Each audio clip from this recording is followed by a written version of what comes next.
Be in order. This week has not been politics as usual. In Washington, a two-year budget deal could mark a break from political gridlock and avoid another government shutdown. This agreement makes sure that we don't have a government shutdown scenario in January.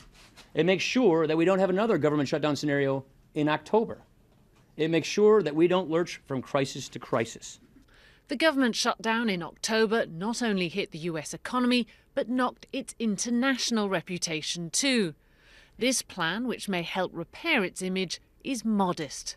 It would ease automatic spending cuts by more than $60 billion and reduce the budget deficit by up to $23 billion over 10 years, only a fraction of the country's economic output.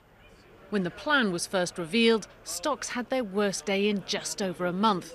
The Dow suffered a triple-digit loss. So why are investors worried?